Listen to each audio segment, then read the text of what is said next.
Fora TV. The world is thinking.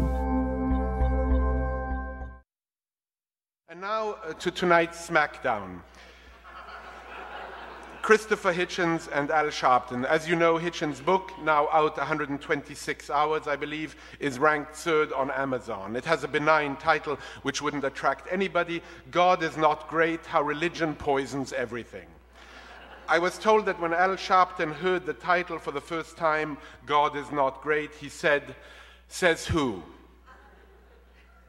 To serve as umpire and referee, I have asked Jacob Weisberg, the editor of Slate, the free online daily magazine offering analysis and commentary about politics, news, and culture, to welcome on the stage Christopher Hitchens and Al Sharpton. I would also like to very quickly thank not only Jacob Weisberg, but Carrie Goldstein. I worked with Carrie the last time to bring to this library John Hope Franklin and President Clinton. And now it is my great pleasure to welcome Jacob Weisberg, who will serve as umpire and referee, and Christopher Hitchens and the Reverend Al Sharpton. Wow! I feel good. I knew that I would not. I feel good. I knew that I would not.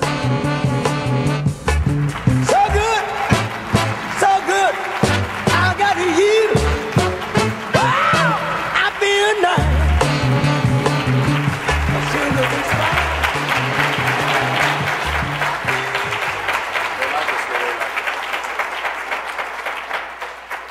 The entry music is always terrific here. I'm honored to be doing the officiating this evening. Thank you, Paul, for the introduction. I will be doing the referee's honors without a striped jersey or a whistle or red cards or flags, because these two gentlemen, in addition to being among our most formidable debaters, you may have seen Reverend Sharpton debate already. You may not have seen Christopher Hitchens debate. Our gentlemen, and I know it will be very civil to each other, although I think well, I won't hold you back. Our format tonight, Christopher is going to start out with a statement of some of the ideas in his book for about 5 minutes. I'm going to give Reverend Sharpton a chance to respond for about the same length of time. Should they need any prodding, which I seriously doubt, I will provide it. And we will go back and forth for about an hour, and then we'll have some time for questions for about 20 minutes or so before we wrap up. Maybe more. Well, we'll go to questions, I think, as soon as debate flags. To start with, the brief introductions. In this corner, Christopher Hitchens. I would call him the devil's advocate in this debate, but he has actually played that role. If you read his book, he recounts the story of when he was invited to the Vatican to argue, pro bono, I believe, against sainthood for Mother Teresa. Of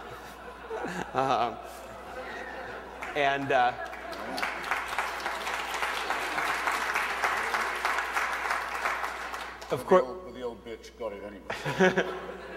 of course, hold back. Of course, to call him devil's advocate probably doesn't do him justice, because to many people he actually is the devil, less because of his views about God than because of his views on the Iraq War, which we may or may not get into this evening. He is the author of, I believe, 18 distinguished books, including monographs on the subjects of Thomas Paine, Thomas Jefferson, and George Orwell. A book on Anglo-American relations. I won't go through all of them here, but several of them collect his literary and political essays, which you can read, among other places, in Vanity Fair, Slate, and The Atlantic. Last week, he won yet another National Magazine Award for columns and commentary. In this corner, Reverend Al Sharpton. He is a Pentecostal minister, a civil rights activist, and as you know, a former presidential candidate. He also has a radio talk show on which Don Imus recently appeared so unsuccessfully. Unlike Christopher Hitchens, he is a man of God. He was ordained as a minister at the age of 9. Is that correct? He grew up in Brooklyn and Queens. He has led protests. He led a protest in Vieques in Puerto Rico, which led to the closing of the American naval base there. He led the protests after the killing of Amadou Diallo by the New York City police. He is, I should say, a leader in the campaign to eliminate homophobia in the black church. And he ran for the Senate in 1988, 1992, and 1994. He ran for mayor of New York in 1997, and he ran for president in 2004, making, I should say, the Democratic primaries infinitely more interesting than they would have been otherwise, and probably more interesting than they will be this time without him. Christopher, I would like to start with you. What have you got against God? Good grief. So it hadn't really sunk in on me that as you were being ordained, when I was 9, I was just getting out of there completely. It was 9 when I thought I saw through it, when my biology teacher told me that God was so good as to have made vegetation green because it was the color most restful to our eyes. And I thought, Mrs. Watts, this is nonsense. I knew nothing about chlorophyll or photosynthesis, nothing about the theory of evolution, nothing about adaptation, nothing of the sort. I just knew she'd got everything all wrong. And of course, the argument against faith, against religion, falls into two essential halves, not necessarily congruent, but I believe congruent. The first is, it's not true.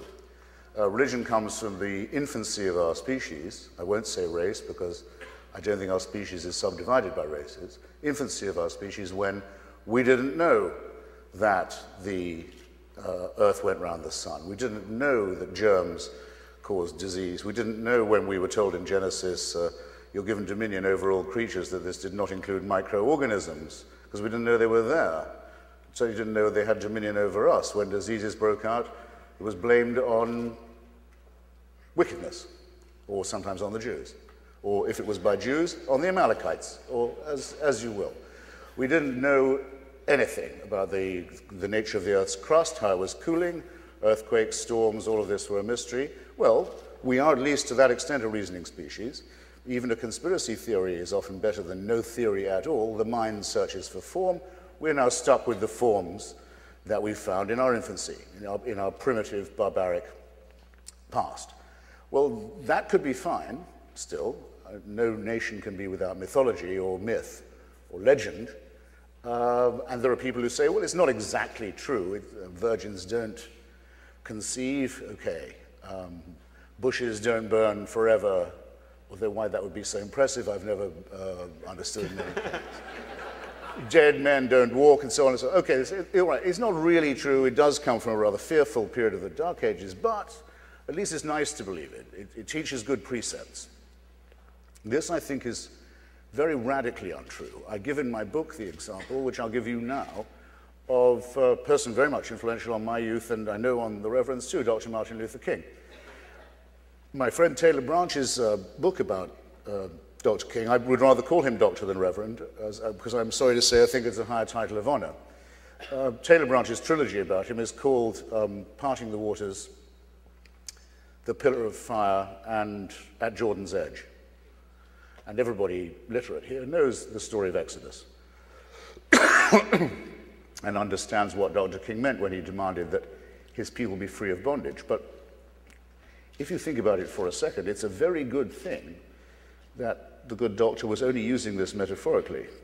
If he'd really been invoking the lessons of Genesis and Exodus, he would have been saying that his people had the right to kill anyone who stood in their way, to exterminate all other tribes, to mutilate their children's genitalia, to make slaves of those they captured, to take the land and property of others, to engage in rather long and hideous and elaborate arguments about ox goring, and finally, which is the sentence that ends that, or the verse that ends that section of the book, should not suffer a witch to live, the warrant for witch burning. In other words, in these books, there are the warrants for genocide, for slavery, for the torture of children, for disobedience, for genital mutilation, for annexation, for rape, and all the rest of it.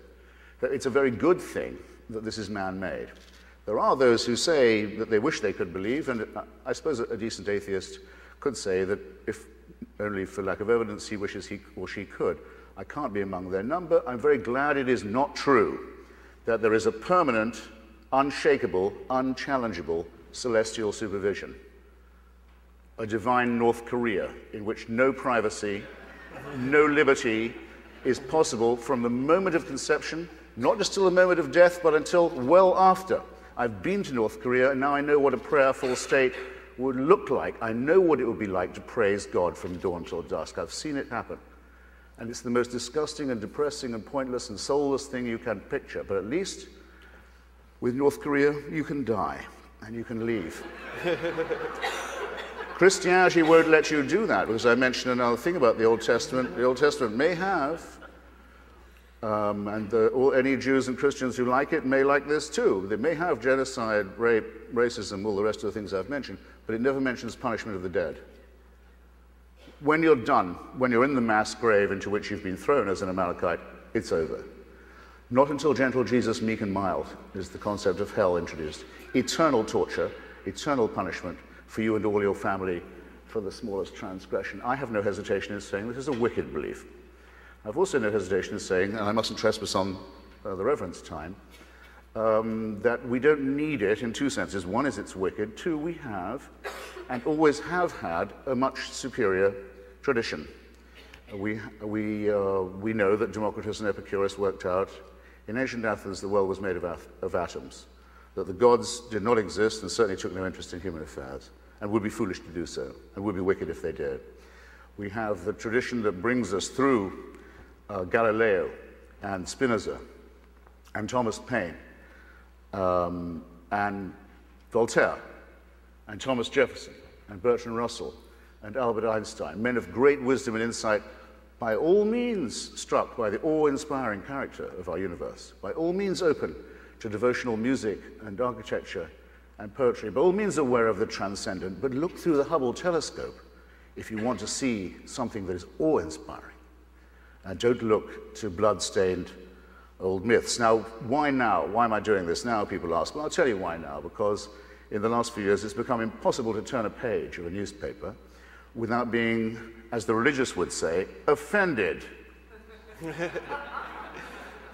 In other words, I don't think I sound self-pitying if I say that I'm offended that a cartoonist in a tiny democratic country in Scandinavia, Denmark, can't do his job without a death threat, and that no American magazine or newspaper would reprint those cartoons, either to elucidate the question or in solidarity. I'm offended that civil society in Iraq is being destroyed, leveled by the parties of God. I'm offended that people in this country believe that they have the right to advocate the teaching of garbage to children under the fatuous name of intelligent design. I believe that we're... I thought you'd never clap. Just as I believe that where religion ends, philosophy begins, where alchemy ends, chemistry begins, where astrology ends, astronomy begins, and now the people will say, well, let's give equal time to astrology in the schools. It's nonsense, dangerous and sinister nonsense. The Pope says, AIDS may be bad, but condoms are much worse. What kind of moral teaching is this? And how many people are going to die for such dogma? You see what I mean? So I'll be very brief. There's an end to this, an end particularly to the cultural cringe that says that if someone can claim to be a religious spokesman, they are entitled to respect. I have to say it in your presence, sir.